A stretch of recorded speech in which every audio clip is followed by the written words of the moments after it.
Oh, good afternoon. I'm here with Ms. Zook. She's our ESOL teacher here at Bentley Elementary, and she's going to be discussing some things about what we do here at Bentley for our ESOL students. And thank you so much for Okay, thank joining you me for today, coming. Ms. Zook. Thank you for inviting me. And my first question for you is, what type of testing is done to determine if a student is eligible for the ELL program? Okay, if a student answers yes to any of the home language, Oh, see, we have to wait here. I'm sorry.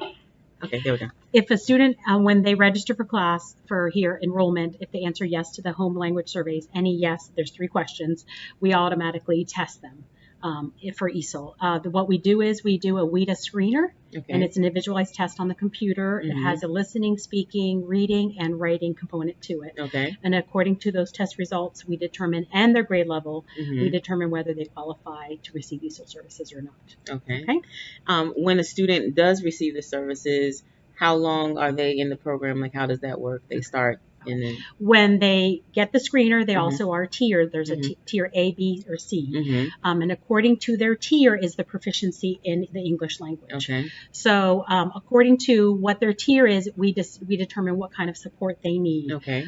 You might have a student that is completely a tier A, non-English speaking, so they're going to maybe possibly need more of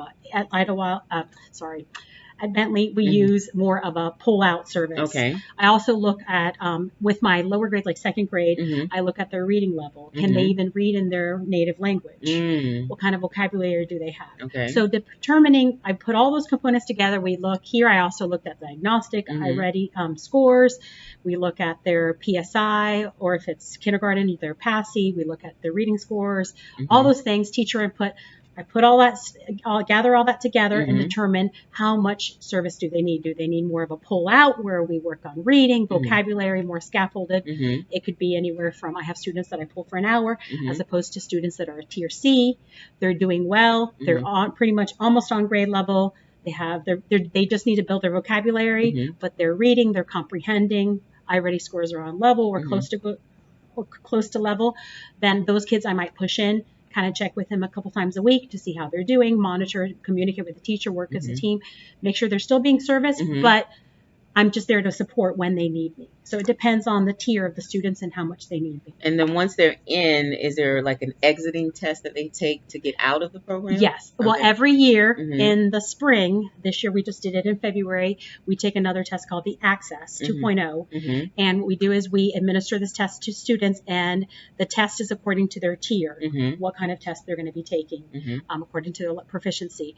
Those tests are given in February. Then we receive the results over the summer. So in August, we look at those test results. Okay. And if it's K through 2, there's a criteria whether they can exit or not. They have to get a certain percentage on it, a certain score. If they get a certain score, then we go ahead and we can exit them if they met the criteria. We have a conference with the parents. We consult with the teacher to make sure that the student is ready to exit the program. We will do paperwork, do a conference, and exit them formally. Then we monitor them for 2 years. Oh, really? Following that, Okay. we monitor their grades. We continue to monitor them to make sure that they still don't need our support. So have you ever had a student that exited but then had to go back in the I program? have not had in my No? experience, Okay. but that is possible. Okay. Usually when they exit, they exit, but we might need some support here and there. But usually there's enough, they've met the criteria, and there's enough evidence to support that they most likely don't need us anymore. Okay. But if you are 3rd through 5th, you need a score on the access. You score a certain percentage on the access, and then you need to at least get a 3 on the FSA in reading. Oh, wow. Okay. So they need to meet that criteria. So there's 2 components to that. So potentially, how long could a student be in the program? There's no definite, there's no No. there's no cutoff as Okay. far as I know. So as long There's as no they cutoff. need the program, they can As long as, stay. yes. Okay. And every year we assess them to figure out. And after 3 years, we also reassess them with a screener too, Okay. besides the access to see if they need. And every year, we also have to write a passage, and it's all about paperwork. Write a passage and put all the data to say supporting that why they're still in the program. Okay. So, okay. Interesting. Okay. So I think you just answered that question. How do you determine what type of support is given to a student through that WIDA test that you said that you give the students? So if you have a student that's really struggling, do you go and pull them more often, or? Yes, I've done that every few weeks. I'm constantly monitoring Also during the quarter, I'm monitoring their grades. If I've had students that I was pushing in here and there, and I noticed they struggled or they didn't make growth on their diagnostic, because the access is only at the end of the year. It's once a year. Right. I monitor the diagnostic, their grades, and if I feel like they're struggling and the teacher says, it's not enough support, then I will pull them out and give them additional services. Support. And I look at iReady scores, I look at what the teacher's determination is, where are they struggling, and that's how I determine how am I going to support them. Is it comprehension? Is it building vocabulary? What exactly do I need to help them with? Now, how much parental involvement is in the process? You meet with the parent initially after you get the scores, and then do you do like a periodic check to check in with the parent to see how they're making progress? At the beginning of the year, I meet with all the parents in order to to go ahead and just the yearly conference, to say that they agree that they're going to continue in the program because of the access results. So I do that at the beginning of the year. And then as far as progress, I monitor the progress and I'm involved with the teachers. And usually when the teachers are doing their parent conference with my ESOL students, I'm in there with them. So we work as a team with that. And then, and at the end of the year, if we need a conference, we'll do a conference. But usually has to be at the beginning of the year. But I do follow through with the teachers as needed. Yes, as needed. And then on the flip side of that, we talked about how you assist the students that are struggling, but students that are excelling and going beyond what you think that they should be able to do. They're like going like to the maximum. Yes. Like my wonderful Navtesh. Yes. Is there enrichment for those type of students, or are you just? Yes, in that I just support in the classroom to see. I mean, I have kids that are on grade level, and I notice that in iReady and all their scores, and they're doing well in the classroom. I just come in and I keep pushing to what grade level they're on, and I keep supporting them in that whatever grade level they're on and what areas they need help in. Yes. So and he's doing Navtesh. I'm just so proud. And I of also him. refer them to our gifted teacher. I refer those names, those kids that are really picking up the language. I do refer those names so they can get additional, I don't want those kids to get missed. Right. Especially with talent development as well. Yes.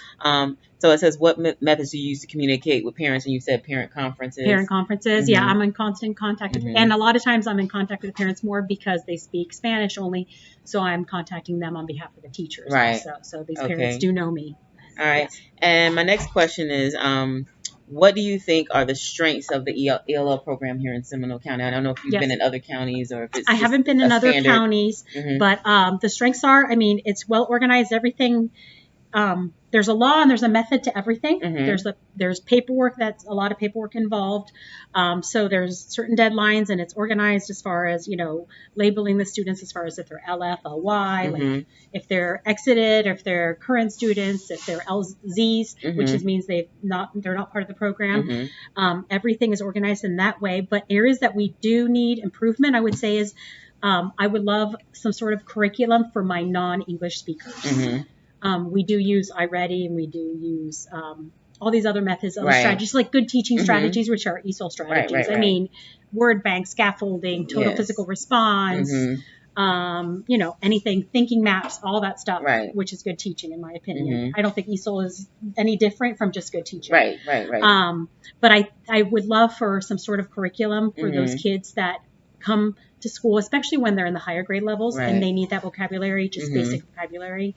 Whether it's a computer program to teach them the basics like theme, like school vocabulary, saying hi, commands, colors, numbers, you could expand family, all that vocabulary. Years ago, we had some sort of curriculum and we don't have that anymore. And I know they say iReady helps out, but even iReady kindergarten level, when they ask them for a lot of the oral language, it's just, if they have to translate it all, it's just too much for them to understand. So they don't do well on the comprehension part because it's just a lot of it's oral and they don't pick up the vocabulary.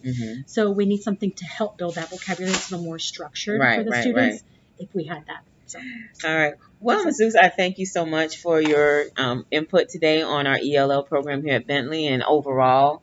And I thank you for joining me today. It's been great speaking to you about all the wonderful things that you're doing. And I appreciate you so much for what you've been doing with our students here in my class as well. And just hats off to you and the whole ESOL team. Thank you for working together with me. Yes. We make a good team. and as we say, we can do it better together. Yes, that's our motto here at Bentley Elementary. Thank you so much. Thank you. All right. Have a good afternoon.